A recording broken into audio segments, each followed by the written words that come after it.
ਅਨ academy ਦੇ online platform ਦੇ ਉੱਪਰ ਤੁਹਾਡਾ ਸਵਾਗਤ ਹੈ। ਅੱਜ ਅਸੀਂ ਹਿਸਟਰੀ ਦਾ ਨੈਕਸਟ ਟੌਪਿਕ ਡਿਸਕਸ ਕਰਨ ਜਾ ਰਹੇ ਹਾਂ। ਐਮਸੀਕਿਊ ਡਿਸਕਸ ਕਰਾਂਗੇ ਤੇ ਉਹਦੇ ਥਰੂ ਹੀ ਜਿਹੜੀ ਹੈਗੀ ਹੈ ਪੂਰੀ ਥਿਉਰੀ ਦੇ ਬਾਰੇ ਚ ਪੜਾਂਗੇ। ਠੀਕ ਹੈ ਜੀ। ਤਾਂ ਆਪਣੇ ਕੋਲ ਨੈਕਸਟ ਹੈ ਵੈਦਿਕ ਹੜੱਪਾ ਕਾਲ ਤੋਂ ਬਾਅਦ ਵੈਦਿਕ ਕਾਲ। ਠੀਕ ਹੈ ਜੀ। ਵੈਦਿਕ ਕਾਲ ਤਾਂ ਜਿਹੜਾ ਆਪਣਾ ਕੋਲ ਵੈਦਿਕ ਕਾਲ ਹੈ ਉਹਦਾ ਜੇ ਟਾਈਮ ਪੀਰੀਅਡ ਮੰਨੀਏ ਤਾਂ 1500 BC ਤੋਂ ਲੈ ਕੇ ਠੀਕ ਹੈ 600 BC ਤੱਕ ਦਾ ਜਿਹੜਾ ਪੀਰੀਅਡ ਹੈਗਾ ਉਹ ਟੋਟਲ ਵੈਦਿਕ ਕਾਲ ਦੇ ਵਿੱਚ ਪੜਿਆ ਜਾਂਦਾ। ਇਹਦੇ ਵਿੱਚੋਂ 1500 ਤੋਂ ਲੈ ਕੇ 1000 BC ਦਾ ਜਿਹੜਾ ਪੀਰੀਅਡ ਹੈ 1000 BC ਦਾ ਪੀਰੀਅਡ ਰਿਗਵੈਦਿਕ ਕਾਲ ਮੰਨ ਕੇ ਚੱਲਿਆ ਜਾਂਦਾ, ਕਿਉਂਕਿ ਇਹਦੇ ਵਿੱਚ ਆ ਜਿਹੜਾ ਰਿਗਵੈਦ ਗ੍ਰੰਥ ਲਿਖਿਆ ਗਿਆ ਸੀਗਾ ਤੇ ਲੋਕ ਆ ਜਿਹੜੇ ਇਸ ਕਾਲ ਦੇ ਵਿੱਚ ਜਿਹੜੀ ਉੱਤਰ ਪੱਛਮੀ ਹੈਗਾ ਪੰਜਾਬ, ਜਾਣੀ ਕਿ ਆਪਾਂ ਗੱਲ ਕਰੀਏ ਪੁਰਾਣਾ ਪੰਜਾਬ ਸਾਡਾ ਅਫਗਾਨਿਸਤਾਨ ਦਾ ਖੇਤਰ, ਠੀਕ ਹੈ, ਓਲਡ ਪੰਜਾਬ ਵਾਲਾ ਖੇਤਰ ਜਾਂ ਆਪਾਂ ਕਿ ਸਪਤ ਸਿੰਧੂ ਵਾਲਾ ਖੇਤਰ, 5 ਦਰਿਆਵਾਂ ਦੀ ਜਿਹੜੀ 7 ਦਰਿਆਵਾਂ ਦੀ ਜਿਹੜੀ ਧਰਤੀ ਆ ਉੱਥੇ ਆ ਕੇ ਵਸਿਆ ਸੀ ਵੈਦਿਕ,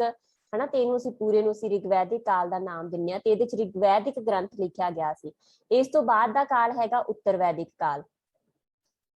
ਠੀਕ ਹੈ। ਉੱਤਰ ਵੈਦਿਕ ਕਾਲ, ਉੱਤਰ ਵੈਦਿਕ ਕਾਲ ਦਾ ਟਾਈਮ ਪੀਰੀਅਡ ਮੰਨਦੇ ਆ ਤਾਂ 1000 BC ਤੋਂ ਲੈ ਕੇ 600 BC ਤੱਕ ਦਾ ਪੀਰੀਅਡ ਆ, ਜਿਹਦੇ ਚ ਬਾਕੀ ਜਿਹੜੇ 3 ਵੇਦ ਹੈਗੇ ਆ ਥਰਵ ਵੇਦ, ਸਾਮ ਵੇਦ, ਜਜੁਰ ਵੇਦ ਉਹ ਲਿਖੇ ਗਏ ਤੇ ਲੋਕ ਵੀ ਸੀਗੇ ਜਿਹੜੇ ਉਹ ਆਰੀਆ, ਕਿਉਂਕਿ ਇੱਥੋਂ ਦੇ ਮੂਲ ਲੋਕ ਜਿਹੜੇ ਮੰਨੇ ਜਾਂਦੇ ਆ ਵੈਦਿਕ ਕਾਲ ਦੇ, ਹਨਾ, ਤਾਂ ਉਹ ਸਪਤ ਸਿੰਧੂ ਤੋਂ ਮੂਵ ਕਰਕੇ ਜਿਹੜੇ ਗੰਗਾ ਦੇ ਖੇਤਰ ਸੀ, ਗੰਗਾ ਦੇ, ਬ੍ਰਹਮਪੁੱਤਰਾ ਦੇ, ਜਾਣੀ ਕਿ ਇਹਨਾਂ ਖੇਤਰਾਂ ਦੇ ਵਿੱਚ ਮੂਵ ਕਰ ਗਏ, ਪੂਰਾ ਜਿਹੜਾ ਦੂਜਾ ਭਾਰਤ ਸੀ ਉਹਦੇ ਵੱਲ ਮੂਵ ਕਰ ਗਏ ਸੀ, ਤਾਂ ਉਹ ਸਾਡਾ ਸੀਗਾ ਉੱਤਰ ਵੈਦਿਕ ਕਾਲ। ਠੀਕ ਹੈ ਜੀ।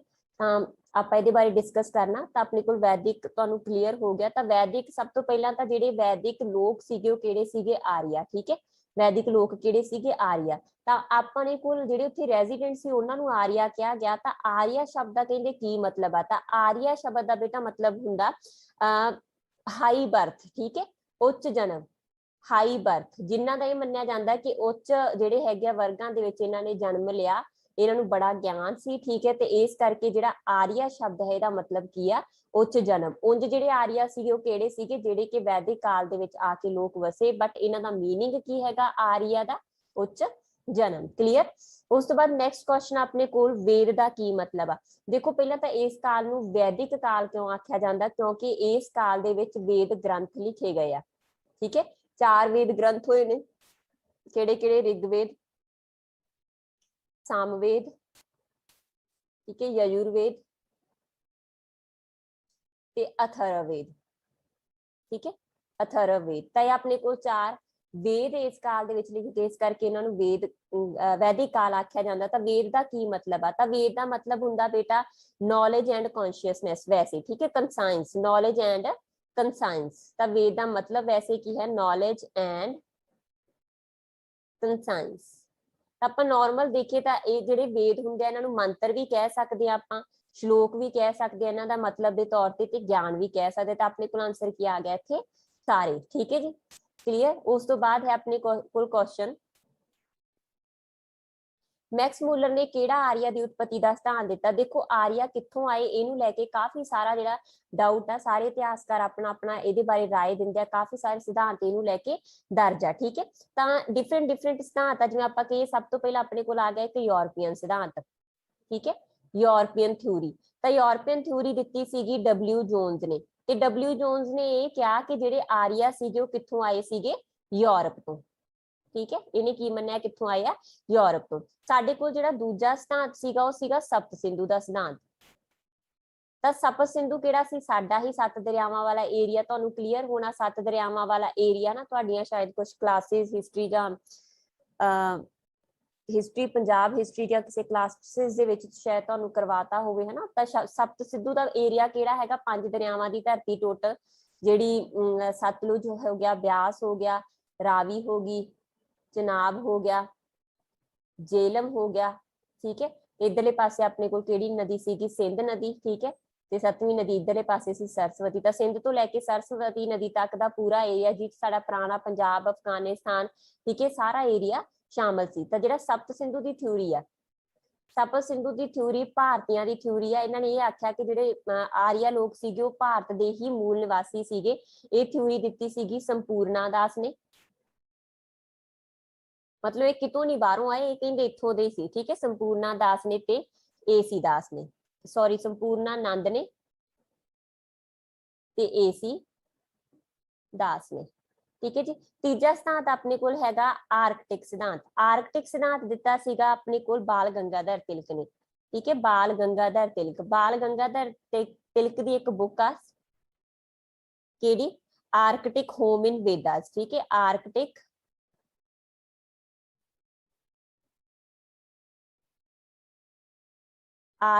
होम इन द वेदास ये बुक आ। इस बुक दे विच इहने आख्या कि जिहड़े आर्य लोग सी कित्थों दे सीगे, आर्कटिक खेतर तो आए सी। ठीक है, एक सिद्धांत अपने कोल है तिब्बत दा सिद्धांत। तिब्बत दा सिद्धांत दिता सीगा स्वामी दयानंद सरस्वती ने। ठीक है, स्वामी दयानंद सरस्वती ने। ते इन्हां दी एक पुस्तक आ बहुत इंपॉर्टेंट, सत्यार्थ प्रकाश।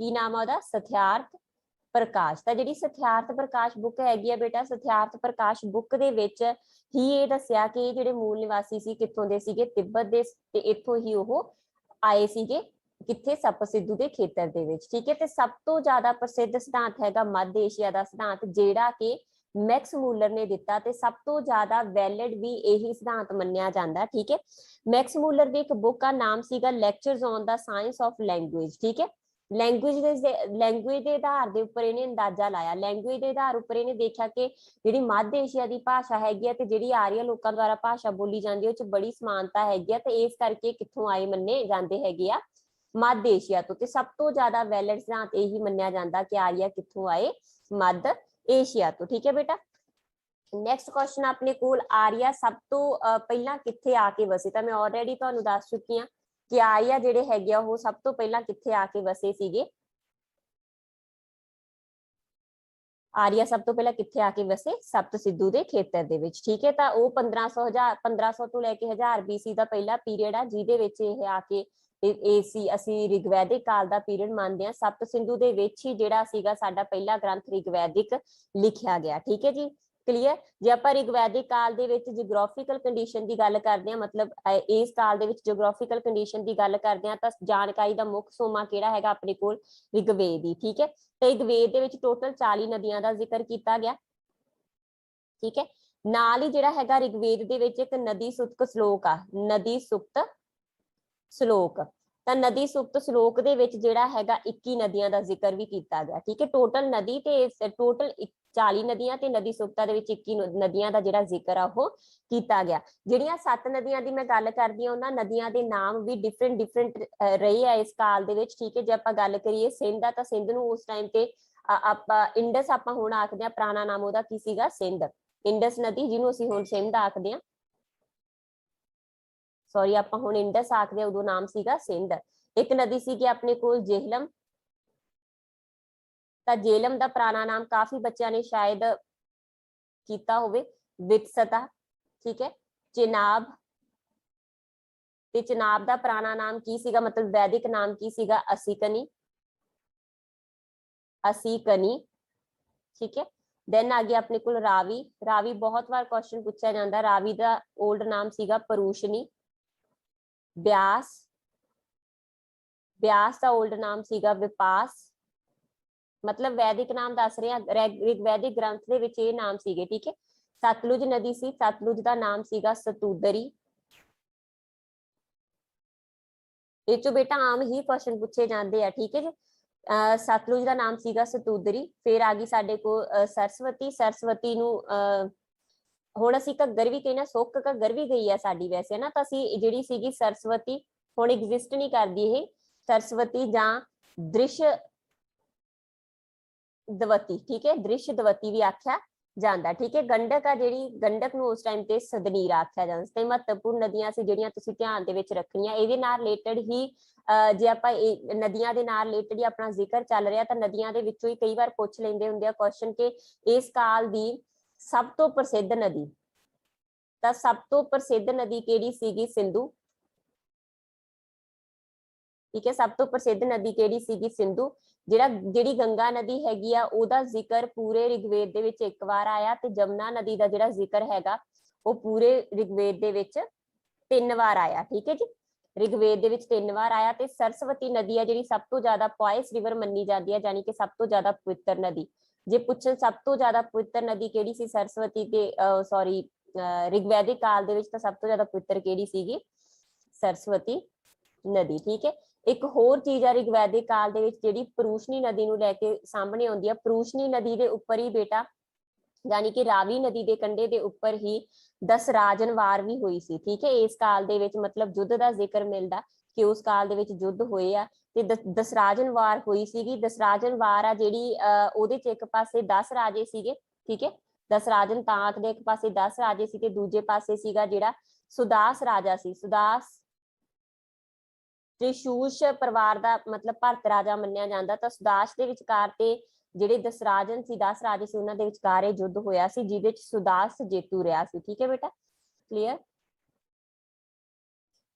ਤਾਂ ਨੈਕਸਟ ਆਪਣੇ ਕੋਲ ਹੈਗਾ ਪਰੂਸ਼ਨੀ ਕਿਸ ਨਦੀ ਦਾ ਵੈਦਿਕ ਨਾਮ ਆ, ਤਾਂ ਤੁਹਾਡਾ ਆਲਰੇਡੀ ਹੋ ਚੁੱਕਿਆ। ਤਾਂ ਪਰੂਸ਼ਨੀ ਕਿਹੜੀ ਨਦੀ ਦਾ 올ਡ ਨਾਮ ਹੈਗਾ? ਰਾਵੀ ਦਾ। ਦੈਨ ਆ ਗਿਆ ਰਿਗਵੈਦਿਕ ਕਾਲ ਦੇ ਵਿੱਚ ਕਿਹੜੇ ਕਿਹੜੇ ਜਨ ਸਨ। ਠੀਕ ਹੈ ਬੇਟਾ, ਜਨ ਉਸ ਟਾਈਮ ਤੇ ਜਿਵੇਂ ਆਪਾਂ ਕਹੀਏ ਪੂਰੇ ਸਾਮਰਾਜ ਨੂੰ ਵੰਡਿਆ ਹੁੰਦਾ, ਤਾਂ ਪੂਰਾ ਸਾਮਰਾਜ ਸੀ ਜਿਹੜਾ ਜਨ ਦੇ ਵਿੱਚ ਵਿਸ਼ ਦੇ ਵਿੱਚ ਇਸ ਤਰੀਕੇ ਦੇ ਨਾਲ ਵੰਡਿਆ ਹੁੰਦਾ ਸੀਗਾ। ਠੀਕ ਹੈ। ਜੇ ਆਪਾਂ ਆਰੀਆ ਕਾਲ ਦੇ ਵਿੱਚ ਗੱਲ ਕਰਦੇ ਆ ਤਾਂ ਪੂਰਾ ਜਿਹੜਾ ਸੀਗਾ ਆਰੀਆ ਪ੍ਰਸ਼ਾਸਨਿਕ ਇਕਾਈ ਦੀ ਗੱਲ ਕਰੀਏ ਤਾਂ ਪੂਰੀ ਪ੍ਰਸ਼ਾਸਨਿਕ ਇਕਾਈ ਕਿੰਨਾ ਦੇ ਵਿੱਚ ਵੰਡੀ ਹੋਈ ਸੀਗੀ? ਸਭ ਤੋਂ ਪਹਿਲਾਂ ਸੀਗੇ ਕੁੱਲ, ਸਭ ਤੋਂ ਛੋਟਾ। ਠੀਕ ਹੈ, ਜਿਹਨੂੰ ਆਪਾਂ ਗ੍ਰਾਮ ਆਖ ਦਿੰਦੇ ਆ, ਸੌਰੀ ਗ੍ਰਾਮ ਇਹਦੇ ਤੋਂ ਬਾਅਦ ਦੇ ਵਿੱਚ ਆਊਗਾ। ਪ੍ਰਸ਼ਾਸਨਿਕ ਇਕਾਈ ਦੀ ਆਪਾਂ ਗੱਲ ਕਰੀਏ ਤਾਂ ਸਭ ਤੋਂ ਪਹਿਲਾਂ ਆ ਜਾਂਦੇ ਹੈਗੇ ਆਪਣੇ ਕੋਲ ਕੁੱਲ। ਠੀਕ ਹੈ। ਕੁੱਲ ਦਾ ਜਿਹੜਾ ਹੈਡ ਹੁੰਦਾ ਸੀ ਉਹ ਸੀਗਾ ਕੁਲਪਾ। ਪਰਿਵਾਰ, ਕੁੱਲ ਦਾ ਮਤਲਬ ਆ ਨਾ ਬੇਟਾ ਪਰਿਵਾਰ ਇੱਥੇ। ਠੀਕ ਹੈ। ਤੇ ਪਰਿਵਾਰ ਦਾ ਮੁਖੀ ਹੁੰਦਾ ਸੀ ਜਿਹੜਾ ਉਹਨੂੰ ਆਖਦੇ ਸੀ ਕੁਲਪਾ। ਪਰਿਵਾਰ ਸਭ ਤੋਂ ਛੋਟਾ ਸੀ। ਪਰਿਵਾਰ ਤੋਂ ਬਾਅਦ ਆ ਜਾਂਦਾ ਹੁੰਦਾ ਸੀ ਗ੍ਰਾਮ। ਪਰਿਵਾਰਾਂ ਨੂੰ ਮਿਲਾ ਕੇ ਕੀ ਬਣਦਾ ਸੀ? ਗ੍ਰਾਮ। ਤੇ ਮੁਖੀ ਇਹਦਾ ਕਿਹੜਾ ਹੁੰਦਾ ਸੀਗਾ? ਗ੍ਰਾਮਣੀ। ਇਕਾਈ ਦੀ ਗੱਲ ਕਰਦੇ ਆ ਜਿਵੇਂ ਸਾਮਰਾਜ ਵੰਡਿਆ ਹੁੰਦਾ ਸੀ ਅੱਗੇ ਦੀ ਅੱਗੇ। ਠੀਕ ਹੈ। ਉਸ ਤੋਂ ਬਾਅਦ ਗ੍ਰਾਮਾਂ ਨੂੰ ਮਿਲਾ ਕੇ ਬਣ ਜਾਂਦੇ ਸੀਗੇ ਵਿਸ਼। ਤੇ ਵਿਸ਼ ਦਾ ਜਿਹੜਾ ਹੈਡ ਹੁੰਦਾ ਸੀ ਉਹਨੂੰ ਆਖਦੇ ਸੀਗੇ ਵਿਸ਼ਪਤੀ। ਵਿਸ਼ ਤੋਂ ਬਾਅਦ ਆ ਜਾਂਦਾ ਸੀਗਾ ਜਨ। ਠੀਕ ਹੈ। ਤੇ ਜਨ ਦਾ ਜਿਹੜਾ ਹੈਡ ਹੁੰਦਾ ਸੀ ਉਹ ਹੁੰਦਾ ਸੀ ਗੋਪਾ। ਤੇ ਸਭ ਤੋਂ ਵੱਡੀ ਯੂਨਿਟ ਹੁੰਦੀ ਸੀਗੀ ਰਾਸ਼ਟਰ। ਠੀਕ ਹੈ। ਸਭ ਤੋਂ ਵੱਡੀ ਯੂਨਿਟ ਹੁੰਦੀ ਸੀ ਰਾਸ਼ਟਰ, ਜਿਹਦਾ ਹੈਡ ਕੌਣ ਹੁੰਦਾ ਸੀ? ਰਾਜਨ। ਠੀਕ ਹੈ। ਤਾਂ ਪੁੱਛ ਸਕਦੇ ਆ ਸਭ ਤੋਂ ਛੋਟਾ ਜਿਹੜਾ ਹੁੰਦਾ ਸੀ, ਵੈਸੇ ਕੁੱਲ ਸੀਗਾ ਬਟ ਕੁਲਪਾ ਤੋਂ ਜਿਹੜਾ ਹੈਗਾ ਮੇਨ ਆਪਾਂ ਮੰਨ ਕੇ ਚੱਲਦੇ ਆ ਗ੍ਰਾਮ, ਸਭ ਤੋਂ ਛੋਟਾ ਕਿਹੜਾ ਹੁੰਦਾ ਸੀ ਡਿਵੀਜ਼ਨ? ਕੁੱਲ। ਠੀਕ ਹੈ ਜੀ। ਰਿਗਵੈਦਿਕ ਕਾਲ ਦੇ ਵਿੱਚ ਕਿਹੜੇ ਜਾਣਾ? ਤਾਂ ਰਿਗਵੈਦਿਕ ਕਾਲ ਦੇ ਵਿੱਚ ਕਿਉਂਕਿ ਆਪਣੇ ਕੋਲ ਜਨ ਆਇਆ ਹੈ ਨਾ, ਜਨ ਟਰਮ ਵੀ ਇੱਥੇ ਆਈ ਹੈ, ਤਾਂ ਰਿਗਵੈਦਿਕ ਕਾਲ ਦੇ ਵਿੱਚ ਕਾਫੀ ਸਾਰੇ ਵਿਸ਼ ਤੇ ਜਨ ਸੀਗੇ ਜਿਨ੍ਹਾਂ ਦੇ ਵਿੱਚ ਆਪਣੇ ਕੋਲ ਪੁਰੂ, ਭਰਤ, ਠੀਕ ਹੈ, ਜਾਦੂ ਸ਼ਾਮਲ ਸੀਗੇ। ਤੇ ਚਾਰੋਂ ਹੀ ਸੀ। ਇਹਨਾਂ ਨੂੰ ਅਸੀਂ ਜਨ ਵੀ ਕੰਸੀਡਰ ਕਰਦੇ ਆ ਬੇਟਾ, ਤੇ ਇਹਨਾਂ ਨੂੰ ਅਸੀਂ ਵਿਸ਼ ਵੀ ਕੰਸੀਡਰ ਕਰਦੇ ਆ। ਠੀਕ ਹੈ। ਬਾਅਦ ਦੇ ਵਿੱਚ ਇਹ ਤਾਂ ਸੀਗੇ ਰਿਗਵੈਦਿਕ ਕਾਲ ਦੇ ਵਿੱਚ। ਬਾਅਦ ਦੇ ਵਿੱਚ ਜਿਹੜੇ ਬਣ ਗਏ ਉਹ ਸੀਗੇ ਕੁਰੂ, ਪੰਚਾਲ, ਵਦੇ।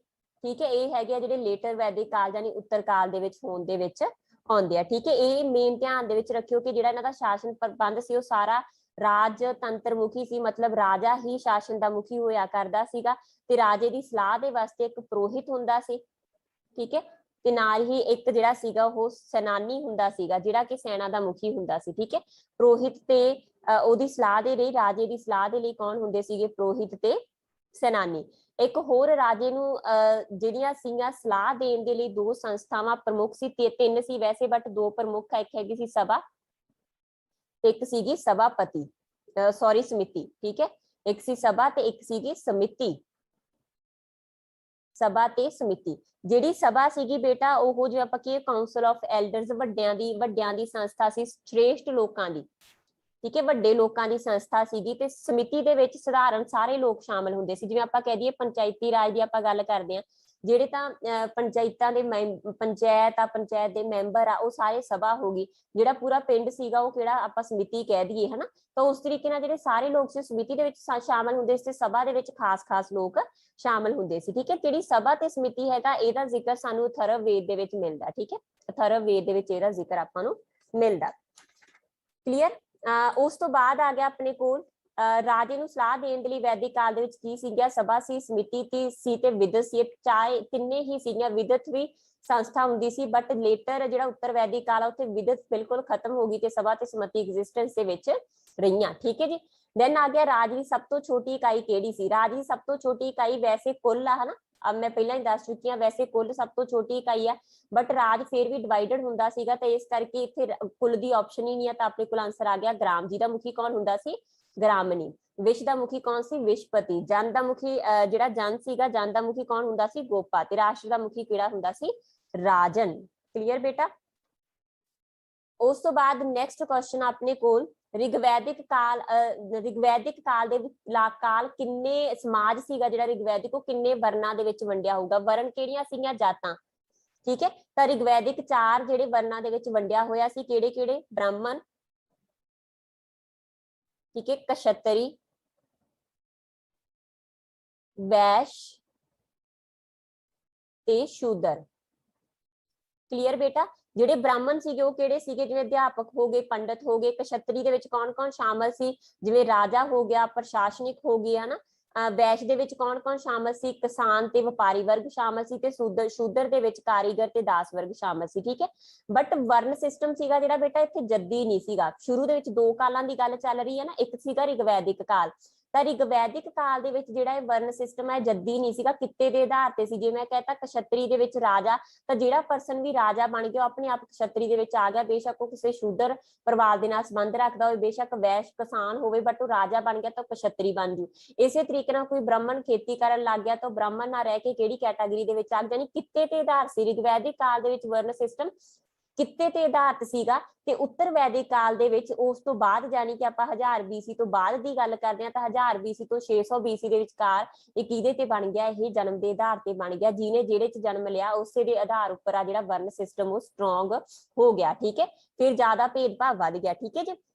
ਜੇ ਆਪਾਂ ਆਰੀਆ ਸਮਾਜ ਦੀ ਗੱਲ ਇੱਥੇ ਆਈਏ ਤਾਂ ਆਰੀਆ ਸਮਾਜ ਪਿਤਾ ਪ੍ਰਧਾਨ ਸੀਗੇ। ਠੀਕ ਹੈ, ਆਰੀਆ ਸਮਾਜ ਕੀ ਸੀ? ਪਿਤਾ ਪ੍ਰਧਾਨ ਸੀ। ਸਭ ਤੋਂ ਛੋਟੀ ਇਕਾਈ ਕਿਹੜੀ ਹੁੰਦੀ ਸੀ? ਪਰਿਵਾਰ, यानी कि कुल। समाज की जिहड़ी सब तो छोटी इकाई सी कुल सी, जिहदा मुखी कौन हुंदा सी? पिता, जिन्हों आपां कुलपति जां कुलप आखदे हां। ठीक है जी, क्लीयर? ते उस तो बाद जे आपां गल करिए इस काल दे विच है ना, जे आपां पहला ऋग्वैदिक काल की गल कर रहे हैं, तां ऋग्वैदिक काल दे विच इस्त्रियां दी स्थिति दी जे आपां गल करिए बहुत चंगी सीगी, है ना।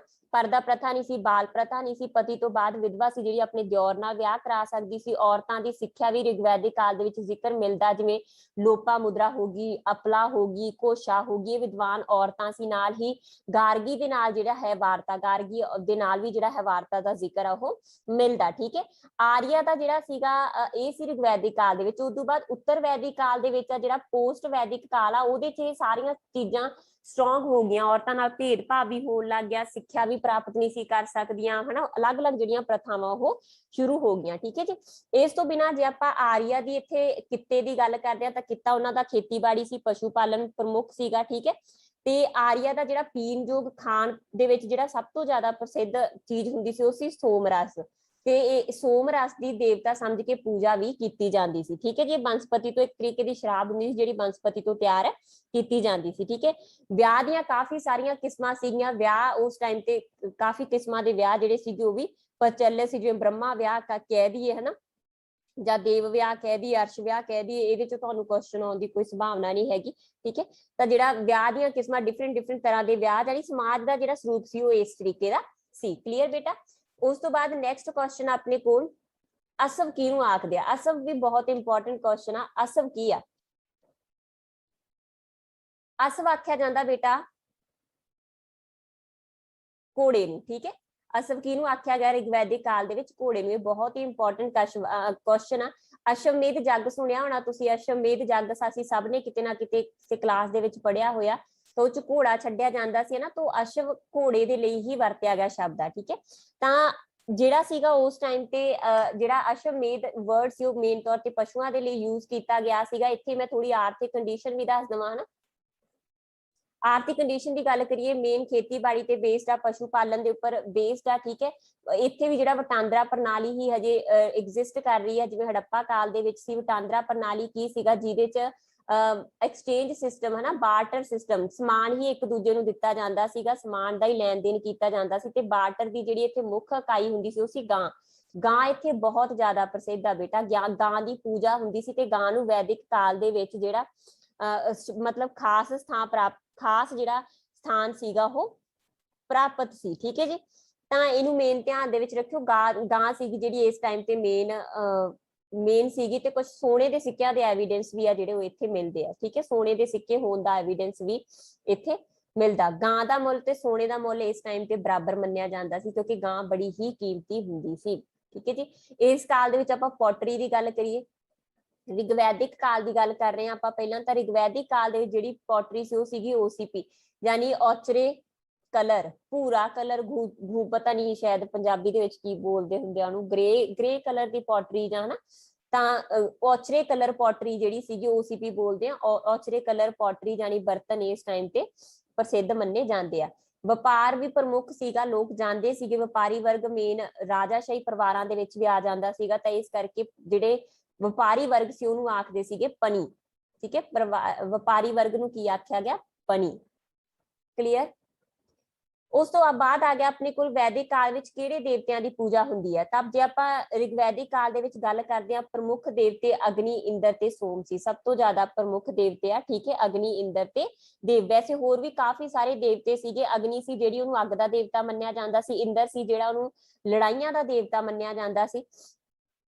ਠੀਕ ਹੈ, ਲੜਾਈਆਂ ਦਾ ਦੇਵਤਾ ਮੰਨਿਆ ਜਾਂਦਾ ਸੀ ਜਾਂ ਬ੍ਰੇਕਰ ਆਫ ਫੋਰਟ ਮੰਨਿਆ ਜਾਂਦਾ ਸੀ। ਇਸ ਤੋਂ ਬਿਨਾਂ ਹਨੇਰੀ, ਮੀਂਹ, ਤੂਫਾਨ ਇਹਦਾ ਦੇਵਤਾ ਵੀ ਇਹੀ ਮੰਨਿਆ ਜਾਂਦਾ ਸੀ। ਠੀਕ ਹੈ, ਸੋਮ ਮੈਂ ਪਹਿਲਾਂ ਹੀ ਦੱਸ ਚੁੱਕੀ, ਇੱਕ ਪੀਣਯੋਗ ਪਦਾਰਥ ਸੀ, ਇਸ ਕਰਕੇ ਬਨਸਪਤੀ ਦੇਵਤਾ ਸੀ ਤੇ ਇਹਨਾਂ ਤਿੰਨਾਂ ਦੀ ਪੂਜਾ ਬਹੁਤ ਹੀ ਵੱਡੇ ਪੱਧਰ ਦੇ ਉੱਪਰ ਹੁੰਦੀ ਸੀ। ਇਸ ਤੋਂ ਬਿਨਾਂ ਵਰੁਣ ਵੀ ਦੇਵਤਾ ਸੀ ਜਿਹਦੀ ਪੂਜਾ ਹੁੰਦੀ ਸੀਗੀ, ਜਿਹਨੂੰ ਆਕਾਸ਼ ਦਾ ਦੇਵਤਾ ਕੰਸੀਡਰ ਕੀਤਾ ਜਾਂਦਾ ਸੀਗਾ। ਠੀਕ ਹੈ, ਤੇ ਸਵਿਤਰੀ ਦੇਵੀ ਆ ਜਿਹਦੀ ਇੱਥੇ ਪੂਜਾ ਹੁੰਦੀ ਸੀ। ਸਵਿਤਰੀ ਗਾਇਤਰੀ ਮੰਤਰ ਤੁਸੀਂ ਸੁਣਿਆ ਹੋਣਾ ਹਨਾ, ਤਾਂ ਜਿਹੜਾ ਗਾਇਤਰੀ ਮੰਤਰ ਹੈਗਾ ਉਹ ਇਸੇ ਦੇਵੀ ਦੇ ਬਾਰੇ ਚ ਆ। ਰਿਗਵੈਦਿਕ ਕਾਲ ਦੇ ਵਿੱਚ ਹੀ ਆਊਗਾ। ਤਾਂ ਸਵਿਤਰੀ ਜਿਹੜੀ ਦੇਵੀ ਸੀ ਉਹ ਗਾਇਤਰੀ ਮੰਤਰ ਇਹਨਾਂ ਦੇ ਬਾਰੇ ਚ, ਤਾਂ ਸਵਿਤਰੀ ਦੇਵੀ ਦੀ ਪੂਜਾ ਵੀ ਹੁੰਦੀ ਸੀ। ਜੱਗ ਆ ਜਿਹੜੇ ਉਹ ਧਾਰਮਿਕ ਵਰਗ ਦੇ ਵਿੱਚ ਪ੍ਰਚਲਿਤ ਸੀਗੇ। ਮੇਜਰ 3 ਤਰ੍ਹਾਂ ਦੇ ਜੱਗ ਹੁੰਦੇ ਸੀ। ਰਾਜਸੂਆ ਜੱਗ, ਰਾਜਸੂ ਜੱਗ ਹੁੰਦਾ ਸੀ ਜਦੋਂ ਕਿਸੇ ਨੇ ਰਾਜਾ ਬਣਨਾ ਹੁੰਦਾ ਸੀ। ਅਸ਼ਵਮੇਧ ਜੱਗ ਹੁੰਦਾ ਸੀ ਜਦੋਂ ਕਿਸੇ ਨੇ ਆਪਣੀ ਟੈਰੀਟਰੀ ਦਾ ਘੇਰਾ ਵਧਾਉਣਾ ਹੁੰਦਾ ਸੀ, ਤਾਂ ਘੋੜਾ ਛੱਡ ਦਿੰਦਾ ਹੁੰਦਾ ਸੀ। ਘੋੜਾ ਜਿੱਥੋਂ ਜਿੱਥੋਂ ਲੰਘਦਾ ਸੀਗਾ ਉੱਥੋਂ ਉਹ ਏਰੀਆ ਉਹਦਾ ਹੋਈ ਜਾਂਦਾ ਸੀ, ਜੇ ਕੋਈ ਅੱਗੋਂ ਰਾਜਾ ਉਸਦੇ ਘੋੜੇ ਨੂੰ ਨਹੀਂ ਸੀ ਰੋਕਦਾ। ਠੀਕ ਹੈ, ਤੇ ਇੱਕ ਹੁੰਦਾ ਸੀ ਵਾਜਪੇਈ ਜੱਗ। ਤਾਂ ਜਿਹੜਾ ਵਾਜਪੇਈ ਜੱਗ ਹੁੰਦਾ ਸੀ, ਵਾਜਪੇਈ ਜੱਗ ਕੀ ਸੀਗਾ ਕਿ ਇਹਦੇ ਚ ਰੱਥ ਘੋੜੇ ਜਿਹੜੇ ਸੀਗੇ ਉਹਨਾਂ ਦੀ ਦੌੜ ਲੱਗਦੀ ਸੀ। ਕਲੀਅਰ। ਤਾਂ ਇਹਨੂੰ ਮੇਨ ਧਿਆਨ ਦੇ ਵਿੱਚ ਰੱਖਿਓ, ਜਿਹੜੇ ਇਹ ਜੱਗ ਹੈਗੇ ਇਹ ਉੱਤਰ ਵੈਦਿਕ ਕਾਲ ਦੇ ਸੀਗੇ। ਪੋਸਟ ਵੈਦਿਕ ਕਾਲ ਜਾਨੀ ਕਿ 1000 ਤੋਂ 600 BC ਦੇ ਵਿੱਚ ਜ਼ਿਆਦਾ ਪ੍ਰਸਿੱਧ ਹੋਇਆ। ਉਸ ਤੋਂ ਪਹਿਲਾਂ ਕਾਲ ਦੇ ਵਿੱਚ ਜਿਹੜੇ ਸਾਡੇ ਨਾਰਮਲ ਦੇਵਤੇ ਹੀ ਸੀ। ਠੀਕ ਹੈ ਜੀ। ਜਿਹੜੀ ਔਰਤਾਂ ਸੀਗੀਆਂ ਉਹ ਅਰਲੀ ਵੈਦਿਕ ਕਾਲ ਦੇ ਵਿੱਚ ਆਪਾਂ ਕਹੀਏ ਇਸ ਕਾਲ ਦੇ ਵਿੱਚ ਵੀ ਜਿਹੜਾ ਸੀਗਾ ਉਹ ਜੱਗਾਂ ਦਾ ਹਿੱਸਾ ਬਣ ਸਕਦੀਆਂ ਸੀ। ਅਸੈਂਬਲੀ ਦਾ ਹਿੱਸਾ, ਜੱਗਾਂ ਦਾ ਹਿੱਸਾ ਪਹਿਲਾਂ ਬਣ ਸਕਦੀਆਂ ਸੀ। ਠੀਕ ਹੈ, ਬਸ ਸ਼ੂਦਰ ਨਹੀਂ ਸੀ ਬਣ ਸਕਦੇ, ਮੇਨ ਇੱਥੇ ਟਰਮ ਹੋਇਆ ਕਰਦੀ ਸੀ। ਠੀਕ ਹੈ ਬੇਟਾ ਜੀ। ਦੈਨ ਆ ਗਿਆ ਆਪਣੇ ਕੋਲ ਆਲਮੋਸਟ ਮੈਂ ਤੁਹਾਨੂੰ ਜਿਹੜਾ ਹੈਗਾ ਲੇਟਰ ਵੈਦਿਕ ਕਾਲ ਇਹਨਾਂ ਦੇ ਨਾਲ ਹੀ ਕਵਰ ਅਪ ਕਰਵਾਤਾ ਨਾ। ਤਾਂ ਲੇਟਰ ਵੈਦਿਕ ਕਾਲ ਦਾ ਜਿਹੜਾ ਪੀਰੀਅਡ ਹੈਗਾ ਉਹ ਇਸ ਤੋਂ ਅਗਲਾ 1000 BC ਤੋਂ 600 BC ਦਾ ਮੇਨ ਪੀਰੀਅਡ ਆ। ਠੀਕ ਹੈ, ਜਿਹਦੇ ਚ ਮੇਨ ਫਰਕ ਇਹੀ ਪਿਆ ਸੀਗਾ ਕਿ ਉਹ ਏਰੀਆ ਛੱਡ ਕੇ ਦੂਜੇ ਏਰੀਆ ਦੇ ਵਿੱਚ, ਜਿਵੇਂ ਆਪਾਂ ਕਿ ਪਹਿਲਾਂ ਸੱਪ ਸਿੱਧੂ ਦੇ ਖੇਤਰ ਸੀ ਤੇ ਉਸ ਤੋਂ ਬਾਅਦ ਉਹ ਕਿੱਧਰ ਮੂਵ ਕਰਦੇ ਹੈਗੇ ਆ, ਬਾਕੀ ਏਰੀਆ ਦੇ ਵਿੱਚ ਜਿਵੇਂ ਗੰਗਾ ਜਮਨਾ ਦੁਆਬ ਦੇ ਖੇਤਰਾਂ ਦੇ ਵਿੱਚ ਮੂਵ ਕਰ ਜਾਂਦੇ ਆ। ਤੇ ਬਾਕੀ ਉੱਤਰ ਵੈਦਿਕ ਕਾਲ ਦੇ ਵਿੱਚ ਕੀ ਲਿਖਿਆ ਗਿਆ ਸੀ, ਜਿਹੜੇ ਬਾਕੀ ਗ੍ਰੰਥ ਹੈਗੇ ਆ ਵੈਦਿਕ ਬਾਕੀ ਗ੍ਰੰਥ ਨਾ ਯਜੁਰਵੇਦ, ਅਥਰਵਵੇਦ, ਸਾਮਵੇਦ ਇਹ ਲਿਖੇ ਗਏ ਸੀ। ਠੀਕ ਹੈ ਜੀ। ਤਾਂ ਉੱਤਰ ਵੈਦਿਕ ਕਾਲ ਦੇ ਨਾਲ ਰਿਲੇਟਡ ਤੁਹਾਨੂੰ ਕੁਐਸਚਨ ਆ ਗਿਆ। ਤਾਂ ਉੱਤਰ ਵੈਦਿਕ ਕਾਲ ਦੇ ਵਿੱਚ ਆਰੀਆ ਕਿੱਥੇ ਫੈਲ ਗਏ ਸੀ, ਤਾਂ ਆਰੀਆ ਗੰਗਾ ਜਮਨਾ ਦੁਆਬ ਦੇ ਖੇਤਰਾਂ ਦੇ ਵਿੱਚ ਫੈਲ ਗਏ ਸੀਗੇ। ਠੀਕ ਹੈ ਜੀ, ਕਲੀਅਰ। ਆਰੀਆ ਮੇਨ ਇਹਨਾਂ ਖੇਤਰਾਂ ਦੇ ਵਿੱਚ ਯੂਪੀ ਵੱਲ ਨੂੰ, ਪੰਜਾਬ ਤੋਂ ਲੈ ਕੇ ਪੂਰੇ ਯੂਪੀ ਦੇ ਵੱਲ ਪਹੁੰਚ ਗਏ। ਗੰਗਾ ਜਮਨਾ ਦੁਆਬ ਦੇ ਪੂਰੇ ਖੇਤਰ ਇਹਨਾਂ ਦੇ ਅਧਿਕਾਰ ਹੇਠ ਆ ਗਏ। ਠੀਕ ਹੈ, ਜਿਹੜਾ ਇਹਦੇ ਚ ਰਾਜਨੀਤੀ ਪਹਿਲਾਂ ਇਸ ਕਾਲ ਦੇ ਵਿੱਚ ਰਾਜਨੀਤੀ ਬਹੁਤ ਸਟਰੋਂਗ ਹੋ ਗਈ, ਵੱਡੇ ਵੱਡੇ ਖੇਤਰ ਆ ਗਏ ਹਨਾ, ਰਾਜੇ ਵੱਡੇ ਹੋ ਗਏ। ਠੀਕ ਹੈ, ਰਾਜੇ ਦੀ ਹੈਲਪ ਦੇ ਲਈ ਰਾਜਾਸ਼ਾਹੀ ਪਰਿਵਾਰ ਵੱਡੇ ਹੋ ਗਏ ਹਨਾ, ਤਾਂ ਉਹਦੀ ਜਿਹੜੀ ਸੈਨਾਨੀ ਸੀਗੇ, ਹੋਰ ਜਿਹੜੇ ਦੂਤ ਸੀਗੇ ਉਹ ਵੱਡੇ ਹੋ ਗਏ। ਹਰ ਇੱਕ ਚੀਜ਼ ਆ ਜਿਹੜੀ ਉਹ ਵੱਡੀ ਹੋਈ ਗਈ, ਏਰੀਆ ਵੱਧਦਾ ਗਿਆ। ਬਟ ਸਮਾਜ ਦੀ ਹਾਲਤ ਸੀਗੀ ਜਿਹੜੀ ਬੇਟਾ ਉਹ ਡਿਕਲਾਈਨ ਹੁੰਦੀ ਗਈ। ਜਿਵੇਂ ਜਾਤ ਪ੍ਰਥਾ ਬਹੁਤ ਵੱਧ ਗਈ 1000 BC ਤੋਂ ਬਾਅਦ ਹਨਾ, ਜਾਂ ਇਸ ਤਰੀਕੇ ਦੀਆਂ ਕਾਫੀ ਸਾਰੀਆਂ ਸਮੱਸਿਆਵਾਂ, ਔਰਤਾਂ ਦੀ ਸਥਿਤੀ ਬਹੁਤ ਜ਼ਿਆਦਾ ਵੀਕ ਹੋ ਗਈ। ਜੇ ਆਪਾਂ ਉੱਤਰ ਵੈਦਿਕ ਕਾਲ ਦੇ ਵਿੱਚ ਅਰਥ ਵਿਵਸਥਾ ਦੀ ਗੱਲ ਕਰਦੇ ਹਾਂ, ਤਾਂ ਅਰਥ ਵਿਵਸਥਾ ਇੱਥੇ ਵੀ ਕਿੱਤਾ ਮੇਨ ਖੇਤੀਬਾੜੀ ਹੋਈ ਸੀ। ਠੀਕ ਹੈ, ਇੱਥੇ ਜਿਹੜੇ ਵਪਾਰੀ ਸੀ, ਪਨੀ ਵਰਗ ਸੀਗਾ, ਉਹਨਾਂ ਨੇ ਆਪਣੇ ਗਿਲਡ ਬਣਾ ਲਏ ਸੀ। ਗਿਲਡ ਜਾਂ ਸ਼੍ਰੇਣੀਆਂ, ਗਿਲਡ ਜਾਂ ਸ਼੍ਰੇਣੀ ਟਰਮ ਤੁਸੀਂ ਸੁਣੀ ਹੋਣੀ ਆ, ਜਿੱਥੇ ਸਾਰੇ ਇਕੱਠੇ ਹੋ ਕੇ ਆਪਣਾ ਇੱਕ ਗਰੁੱਪ ਬਣਾ ਲੈਂਦੇ ਆ। ਠੀਕ ਹੈ, ਤਾਂ ਇਹਨਾਂ ਨੇ ਬਣਾ ਲਈ ਸੀ। ਇੱਥੇ ਜਿਹੜਾ ਹੈਗਾ ਸੋਨੇ ਦੇ ਸਿੱਕੇ ਜਿਹੜੇ ਸੀਗੇ, ਸੋਨੇ ਦੇ ਸਿੱਕੇ ਸੀ ਜਿਨ੍ਹਾਂ ਨੂੰ ਨਿਸ਼ਕ, ਕ੍ਰਿਸ਼ਨਾ ਤੇ ਸਤਮਾਨ ਆਖਿਆ ਜਾਂਦਾ। ਠੀਕ ਹੈ, ਤੇ ਸੋਨੇ ਦੇ ਸਿੱਕੇ ਵੀ ਇੱਥੇ ਪ੍ਰਚਲਿਤ ਸੀ। ਇਸ ਉੱਤਰ ਵੈਦਿਕ ਕਾਲ ਦੇ ਵਿੱਚ ਹੀ ਜਾ ਕੇ ਲੋਹਾ ਇੰਟਰੋਡਿਊਸ ਹੁੰਦਾ। ਦੇਖੋ ਅਰਲੀ ਵੈਦਿਕ ਕਾਲ ਦੇ ਵਿੱਚ ਵੀ ਨਹੀਂ ਹੁੰਦਾ, ਅੱਗੇ ਜਾ ਕੇ ਜਿਹੜਾ ਹੈਗਾ ਲੋਹਾ ਵਰਤਿਆ ਜਾਣ ਲੱਗਦਾ 1000 BC ਤੋਂ ਬਾਅਦ। ਠੀਕ ਹੈ ਜੀ, ਕਲੀਅਰ। ਜੇ ਆਪਾਂ ਧਰਮ ਦੀ ਗੱਲ ਕਰਦੇ ਆ ਰਿਗਵੈਦਿਕ ਕਾਲ ਦੇ ਵਿੱਚ, ਤਾਂ ਧਰਮ ਵੀ ਜਿਹੜਾ ਉਹ ਜ਼ਿਆਦਾ ਹੋਣ ਲੱਗ ਗਿਆ। ਜਿਵੇਂ ਪਹਿਲਾਂ ਆਪਾਂ ਕਿਹਾ ਮੇਨ ਦੇਵਤੇ ਸੀ ਅਗਨੀ, ਸੋਮ ਤੇ ਇੰਦਰ, ਹਨਾ, ਤਾਂ ਹੁਣ ਜਿਹੜੇ ਦੇਵਤੇ ਸੀ ਉਹ ਵੀ ਵੱਧਦੇ ਗਏ। ਠੀਕ ਹੈ, ਇੱਥੇ ਇੰਦਰ ਦੇਵਤਾ ਕਾਫੀ ਜ਼ਿਆਦਾ ਪ੍ਰਮੁੱਖ ਹੋ ਗਿਆ। ਠੀਕ ਹੈ, ਰਿਚੁਅਲ ਵੀ ਚੇਂਜ ਹੁੰਦੇ ਗਏ। ਕਲੀਅਰ। ਉਸ ਤੋਂ ਬਾਅਦ ਆ ਗਿਆ ਆਪਣੇ ਕੋਲ ਨੈਕਸਟ ਕੁਐਸਚਨ, ਸਭ ਤੋਂ ਪੁਰਾਣਾ ਵੈਦਿਕ ਗ੍ਰੰਥ ਕਿਹੜਾ? ਤਾਂ ਸਭ ਤੋਂ ਪੁਰਾਣਾ ਜਿਹੜਾ ਵੈਦਿਕ ਗ੍ਰੰਥ ਆ ਉਹ ਕਿਹੜਾ? ਰਿਗਵੇਦ। ਠੀਕ ਹੈ, ਕਿਉਂਕਿ ਇਹ ਰਿਗਵੈਦਿਕ ਕਾਲ ਦੇ ਵਿੱਚ ਲਿਖਿਆ ਗਿਆ, ਜਦੋਂ ਸਭ ਤੋਂ ਪਹਿਲਾਂ ਉਹ ਆ ਕੇ ਸਪਤ ਸਿੰਧੂ ਦੇ ਖੇਤਰ ਦੇ ਵਿੱਚ ਵਸੇ ਸੀਗੇ, ਤਾਂ ਇਸ ਖੇਤਰ ਦੇ ਵਿੱਚ ਹੀ ਇਹ ਲਿਖਿਆ ਗਿਆ ਸੀ। ਠੀਕ ਹੈ, ਤਾਂ ਵੇਦਾਂ ਦਾ ਮਤਲਬ ਜੇ ਪੁੱਛ ਲੈਣ ਤਾਂ ਵੇਦ ਦਾ ਕੀ ਮਤਲਬ ਹੈਗਾ ਆਪਣੇ ਕੋਲ? ਨੌਲੇਜ ਜਾਂ ਗਿਆਨ।